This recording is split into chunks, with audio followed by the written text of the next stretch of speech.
Dumating ang sandali sa buhay ng bawat tao na ang katahimikan na lang ang nagiging tanging wikang nagpoprotekta sa kaluluwa. At habang tayo'y tumatanda, lalo nating natututunang hindi lahat ng tao ay may karapatang makialam sa ating isipan, oras, at kapayapaan. Gaya ng babala ni Marcus Aurelius, ang kaluluwa ay nababahiran ng kulay ng ating mga iniisip. Hindi na niya kailangang ipaliwanag pa iyon. Pero ang kalaunan nating natututunan ay may mga taong sinasadyang tayong dungisan. Ngayon, pag-uusapan natin ang 4 na palatandaan, ang huling mga babalang nagsasabing oras na para tuluyang umalis, nang walang pag-aalinlangan, walang pagkakasala, walang lingon-likod, hindi dahil sa galit, kundi dahil sa pangangalaga sa sarili, dahil sa tahimik na disiplinang hinihingi ng isang matatag na panloob na mundo. Magsimula na tayo. Unang palatandaan, mas dinadrain nila ang iyong isip kaysa pinapakain ito. May mga taong hindi pumapasok sa iyong buhay para mahalin ka, suportahan o samahan ka. Pumapasok sila para ubusin ka. Tinatawag sila ng mga psychologist na energy parasites. Ang mga Stoic naman ay tinatawag silang disturbers of the inner citadel, mga gumugulo sa panloob na kuta. Walang awa si Epictetus sa pagsasalita tungkol sa kanila. Kung sinisira nila ang iyong kapayapaan, hindi sila ang iyong mga tao. May pattern ang ganitong uri ng tao. Pakiramdam mo, mas mabigat ang iyong isip tuwing aalis sila. Gumugulo ang iyong mga iniisip, bumababa ang iyong kalooban, nanghihina ang iyong focus. Para bang ang presensya nila ay nagre-rewire sa iyong panloob na estado para maging mas maliit, mas mahina, at mas reaktibo. Hindi mahalaga kung sila ay kapareha, kaibigan, o pamilya pa man. Kung ang bawat interaksyon ninyo ay nag-aalis ng iyong kaliwanagan, kung ang kanilang mga salita ay nag-iiwan ng mga pilat na kailangan mong pagalingin ng mag-isa, kung palagi mong kailangang mag-recover mula sa kanila, wala ka sa isang relasyon, nasa isang larangan ng psikolohikal na digmaan ka. At ang pinakamalakas na bagay na maaari mong gawin, ang pinakamaalam na bagay, ay ang lumabas sa larangang iyon ng tuluyan. Ang mga taong katulad nito ay hindi kailanman nananagot. Kumakain sila sa hidwaan, lumilikha sila ng mga bagyo, tapos sisisihin ka dahil hindi mo kayanin ang ulan.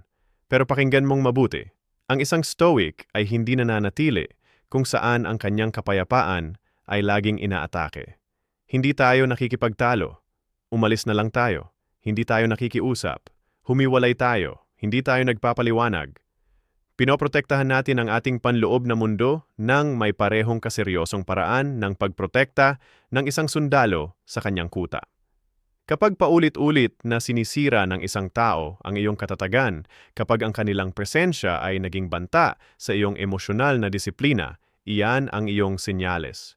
Putulin ang lahat ng ugnayan, hindi bukas, hindi pagkatapos ng isa pang pagkakataon. Ngayon na. Dahil walang karunungang tumutubo sa isip na laging nag-aayos ng sarili mula sa iisang tao.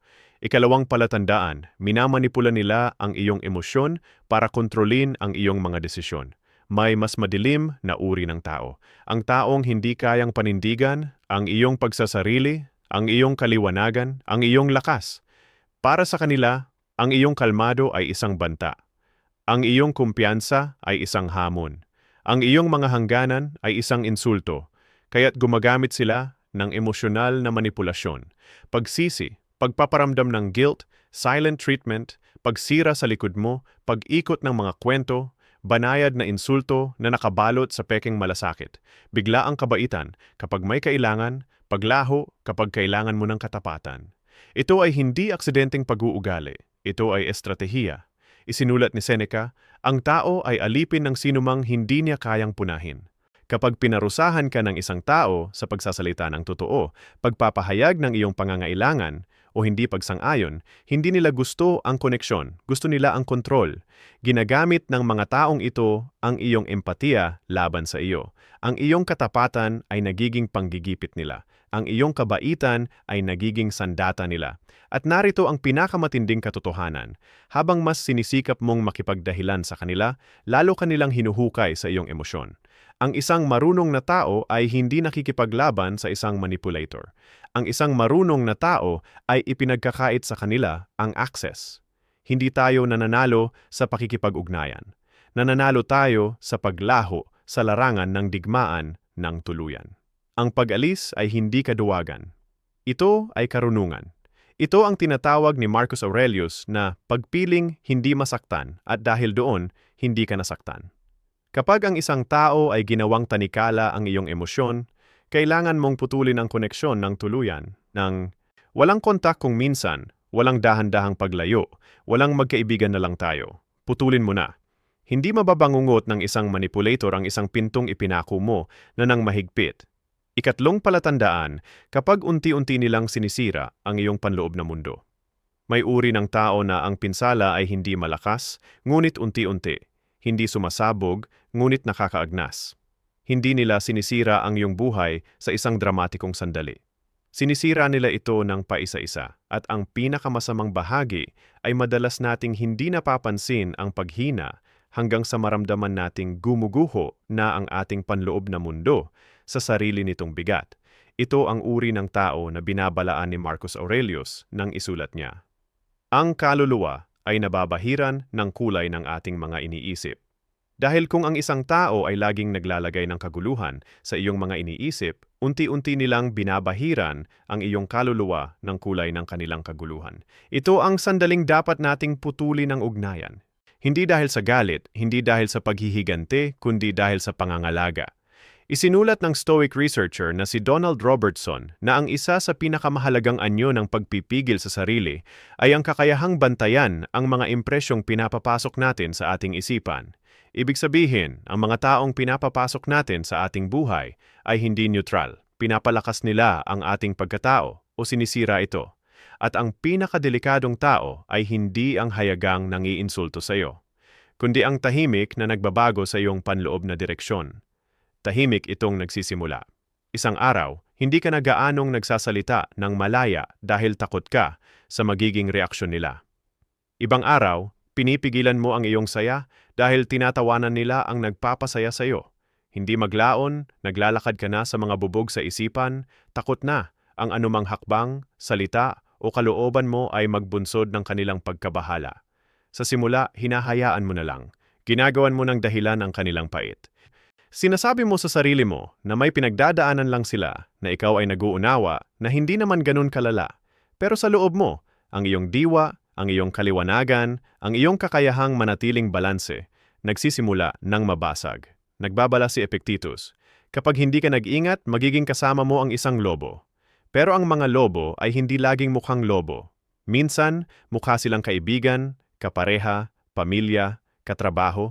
Mga taong nagsasabing nagmamalasakit, pero inuubos ka hanggang sa maging malabong bersyon ka ng iyong sarili. At dito pumapasok ang pinakamahirap na desisyon ng pusong Stoic. Dahil nauunawaan ng tunay na nagsasagawa ng panloob na disiplina na ang anumang ikinukompromiso ng iyong kapayapaan ay ikinukompromiso ang iyong pagkatao. At ang pinakamapaminsalang relasyon ay hindi ang sumasabog, ang mga away, argumento, at dramatikong pagtatapos. Hindi.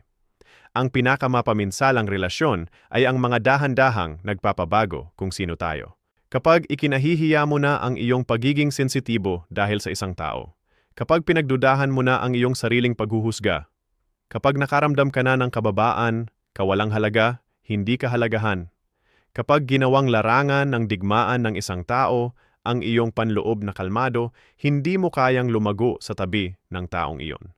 At ang paglago ang misyon. May pilosopong nagsabi, tayo ay bumabagsak sa antas ng ating kapaligiran, hindi tumataas. Bumabagsak dahil ang pagbaba ay laging mas mabilis kaysa sa pag-akyat ng disiplina. At ang mga taong sumisira sa iyong panloob na mundo ay nagpapabagsak sa iyo, hindi biglaan, kundi pa isa-isa. Ang iyong pasensya, kumpiyansa, saya, kaliwanagan, layunin. Kaya ang pagputol ng ugnayan ay hindi pag-abandona, ito ay pag-ayon. Ito ay pagprotekta sa integridad ng iyong panloob na kaharian. Paalala ni Seneca, ang isang dakilang isip ay nagiging invincible kapag ito ay umuurong sa sarili nito. Ibig sabihin, kapag may lakas tayong mag-isa kaysa lumuhod para sa isang koneksyon na ikinahuhulog ng ating kaluluwa, tayo ay nagiging hindi matinag. Madalas tayong matakot na mawalan ng tao, pero ang mas malalim na takot, ang bihira nating aminin, ay ang mawala ang sarili habang sinusubukang panatilihin sila. Kaya ito ang aral, kapag ang kanilang presensya ay mas nagpaparumi sa iyong kapayapaan kaysa sa magiging kawalan nila. Kapag ang iyong panloob na mundo ay nanginginig tuwing papasok sila. Kapag ang pananatili sa kanila ay nangangahulugang ipagkanulo ang sarili. Iyon na ang sandali. Iyon na ang palatandaan. Iyon na ang oras na alam ng pusong stoic na ang pagputol ng ugnayan ay hindi kalupitan. Ito ay mas mataas na uri ng pagmamahal. Pagmamahal para sa taong sinisikap mong maging. Sa huli, pinoprotektahan natin ang ating kapayapaan.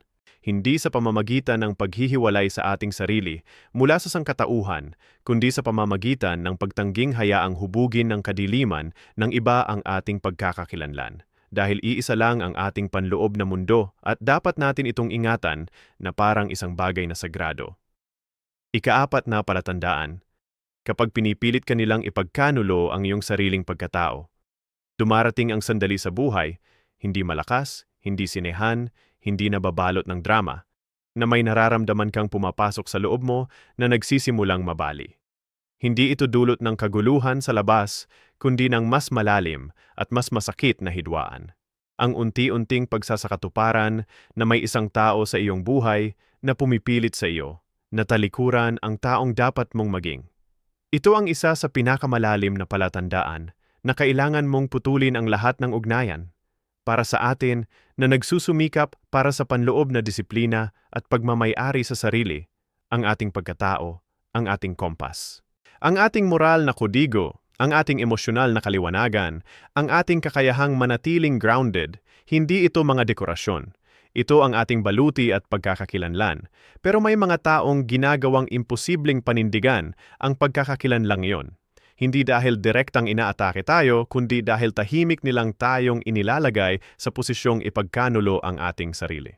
Binalaan tayo ni Marcus Aurelius sa Meditations, ang pinakamasamang pinsala sa iyong kaluluwa ay kapag nawalan ka ng kakayahang kumilos ayon sa hinihingi ng iyong kalikasan.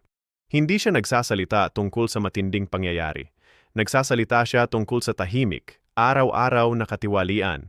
Ang uri na nagmumula sa mga taong unti-unting hinuhubog ang iyong pag-uugali sa pamamagitan ng pagkakasala, manipulasyon, o emosyonal na pagbaluktot.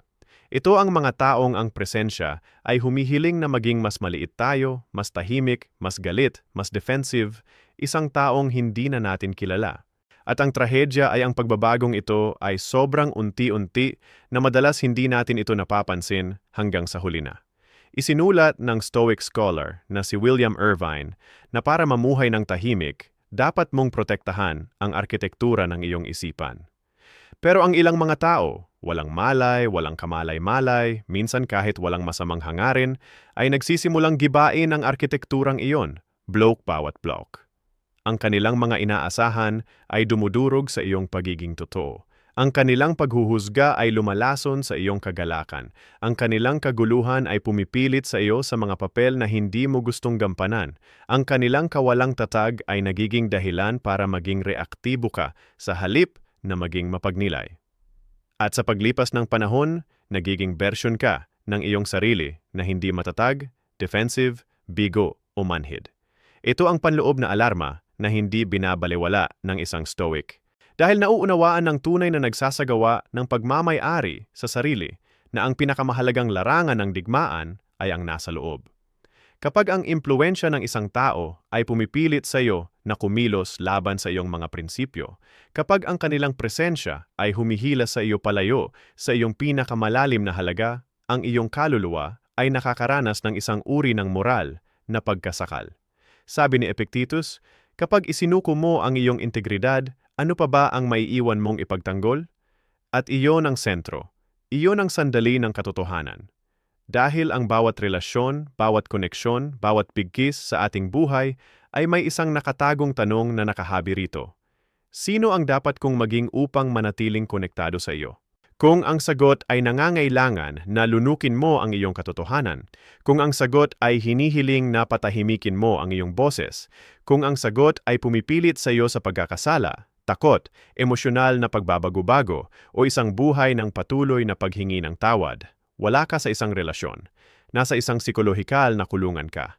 Madalas pag-usapan ng mga tao ang toxic behavior, manipulasyon, gaslighting, emosyonal na kawalang tatag. Pero ang pinakamadilim na pinsala ay wala sa mismong pag-uugali. Nasa bersyon mo na ipinipilit ng pag-uugaling iyon na mabuo. At dito dapat bumangon ang pilosopikal na puso. Hindi sa galit, hindi sa sama ng loob, hindi sa pagnanais na maghiganti, kundi sa pagtatanggol ng isang bagay na higit na sagrado, ang iyong likas na pagkatao. Dahil ang iyong pagkatao, ang iyong pagiging grounded, ang iyong kaliwanagan, ang iyong pagpipigil sa sarili, hindi ito nagkataon lamang. Ito ang produkto ng bawat pagsubok na iyong pinagdaanan, bawat laban na iyong nilabanan, bawat sugat na iyong pinagaling. Ito ang pamana ng iyong sakit at ang gantimpala ng iyong disiplina. Ipagkanulo ito para lang sa ginhawa ng pagsasama ay ang pinakamalaking kawalan. Isinulat ni Seneca, makipag-ugnayan sa mga nag-aangat sa iyo, lumayo sa mga nagpapabagsak sa iyo. Pero ang pagbagsak ay bihirang biglaan. Ito ay unti-unti. Nangyayari ito sa maliliit na kompromiso, maliliit na konsesyon, ang tinatawag ng mga psychotherapist na micro-betrayals of the self. Isang araw, nagkunwari kang okay sa isang bagay na sumakit ng husto sa iyo. Ibang araw, tumawa ka ng gusto mong magsalita. Pagkatapos, humingi ka ng tawad sa isang bagay na hindi mo kasalanan para lang mapanatili ang kapayapaan. At unti-unti, ang iyong integridad ay nauubos. Ganito namamatay ang sarili, hindi sa kulog, kundi sa bulong. Kaya kapag pinilit ka ng isang tao na ibaluktot ang iyong sarili sa isang hugis na hindi sumasalamin sa iyong pagkatao, kapag ang pagiging malapit sa kanila ay humihingi ng emosyonal na pagtatanghal sa halip na emosyonal na katotohanan, iyon ang sandaling alam ng isang stoic, ang daan pasulong.